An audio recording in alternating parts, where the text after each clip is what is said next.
Hello everyone, अपने एक student हैं गौरव बागरे, जिनका एसएससी सीजीएल के थ्रू 2023 में एक्साइज इंस्पेक्टर में उनका सिलेक्शन हुआ है। तो काफ़ी खुशी की बात है। तो चलिए पहले उनसे बात करेंगे, जानेंगे किस तरीके से उन्होंने अपनी प्रिपरेशन चालू की थी, क्लास में अपनी क्लास टारगेट पॉइंट इंस्टीट्यूट में कैसे उनको हेल्प मिला, और क्लास कंप्लीट होने के बाद किस तरह से उन्होंने टाइम टेबल को फॉलो किया जिसके कारण उनका सिलेक्शन हो पाया है। तो चलिए स्वागत करते हैं उनका। यस गौरव बाजी। Thank you sir. या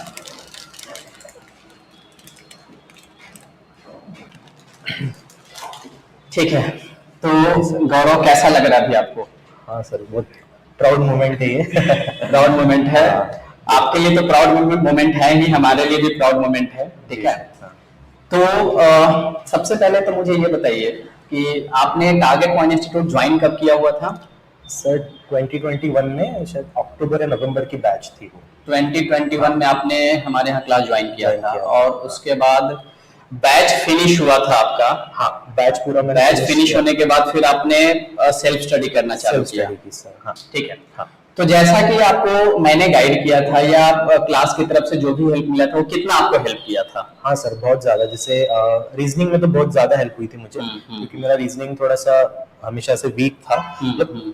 मतलब एक थ्रेशोल्ड पे आके रुक जाता था स्कोर, मतलब आउट ऑफ 50-45 तक के, उससे ऊपर नहीं जा पाता था। तो सर ने, मैंने रीजनिंग तो पूरा डेडिकेटेडली फॉलो किया। मैथ्स में अरिथमेटिक मैंने अच्छे से फॉलो किया। इंग्लिश, जीएस में गौरव सर थे, तो गौरव सर ने भी बहुत हेल्प की जीएस में। तो ऐसे करके धीरे धीरे मेरा स्कोर बढ़ने लगा। पहले मेरा जैसे मान लो प्री में 110, 120 तक के आता था, फिर 150 क्रॉस होने लग गया। 6 से 7 महीने मैंने कोचिंग की।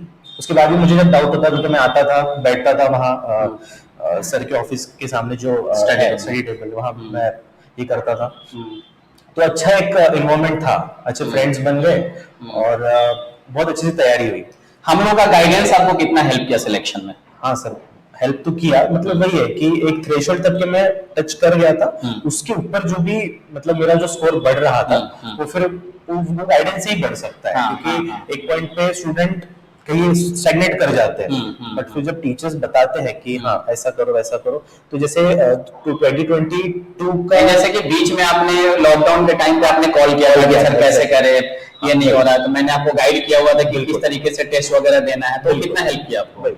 जैसे 2022 में जब पैटर्न चेंज हो गया था, तो मैंने सर को कॉल भी किया था कि सर पैटर्न चेंज हो गया है ना, क्योंकि प्रिपरेशन हम लोग पहले के पैटर्न के हिसाब से करते थे।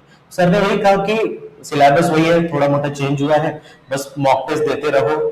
जो टारगेट पॉइंट की बुक्स थी वो भी मैंने खासकर रीजनिंग की मैंने बुक्स अच्छे से फॉलो करी थी, और हाँ, तो स्कोर मेरा बढ़ते गया। तो 22 में भी मेरा सिलेक्शन हुआ था एज एन सॉर्टिंग असिस्टेंट, और अभी 23 में मेरा एक्साइज इंस्पेक्टर पे सिलेक्शन। ओके, तो जो नए स्टूडेंट हैं, हाँ, जो अभी प्रिपरेशन कर रहे हैं, उनको आप, जो लोग मींस डिमोटिवेट हो जाते हैं, प्रिपरेशन कर रहे हैं लेकिन वो कंटिन्यूअस नहीं रह पाते हैं, और कंटिन्यूअस नहीं रह पाते हैं जिसके कारण वो लोग कहीं ना कहीं अपने पास से डिविएट हो जाते हैं और उनको लगता है मेरे से नहीं हो रहा है। तो फिर जो लोग कंटिन्यूअस नहीं रह पा रहे हैं, आप उनको क्या सजेशन देना चाहेंगे कि कैसे वो कंटिन्यूअस रह पाए और अपनी पढ़ाई को कंटिन्यू कर पाए? सर, पेशेंस होना तो बहुत इंपॉर्टेंट है, बट वो ये कोई बताता नहीं है कि हाँ पेशेंस होना चाहिए, कंसिस्टेंसी होनी चाहिए, बट क्या करना चाहिए? तो मेरे हिसाब से जब पढ़ते हैं ना, तो छोटे छोटे टारगेट्स बनाना चाहिए। कभी भी टारगेट्स जैसे महीने का, 2 महीने का नहीं करना चाहिए। हफ्ते भर का टारगेट बना लो, वो भी नहीं होगा तो एक दिन का टारगेट बनाओ। एक दिन को ही पूरी तरह, आप 10 में से शायद 8 चीजें कर पाओगे, बट आप 80% कवर कर रहे हो एक दिन का टारगेट। तो छोटे छोटे टारगेट्स अगर बनाओगे तो फिर आपकी कंसिस्टेंसी भी मेंटेन रहेगी और आपको उतना फ्रस्ट्रेशन फील नहीं होगा। हाँ, ओके, ठीक है। तो मुझे लगता है हम ज्यादा इस चीज को लंबा नहीं करेंगे। जो मेन चीजें हैं, एक बार आप 2-4 पॉइंट बता दीजिए जो स्टूडेंट प्रिपरेशन कर रहे हो, मतलब वो क्या क्या करे कि वो अपने टारगेट को अचीव कर सकते हैं। सबसे मेन तो है, पहले सिलेबस कंप्लीट करो, रेगुलर क्लासेस करो, पूरे डाउट्स सिलेबस के साथ जब पढ़ रहे हो पूरे डाउट सर से क्लियर करो, बाकी टीचर्स से क्लियर करना चाहिए। उसके बाद में प्रीवियस पेपर्स तो इंपॉर्टेंट है। उसके अलावा मतलब एसएससी में सिलेक्शन ऑलमोस्ट इम्पॉसिबल है। प्रीवियस पेपर्स, मॉक टेस्ट तो छोड़ना ही नहीं है। डे वन से ही मॉक टेस्ट लगाना चालू कर देना, जितना हो रहा है मॉक टेस्ट दो, एक टॉपिक हो गया उसकी मॉक देना चालू कर दो बस। Mock test, previous year questions और टीचर्स की गाइडेंस सफिशिएंट है।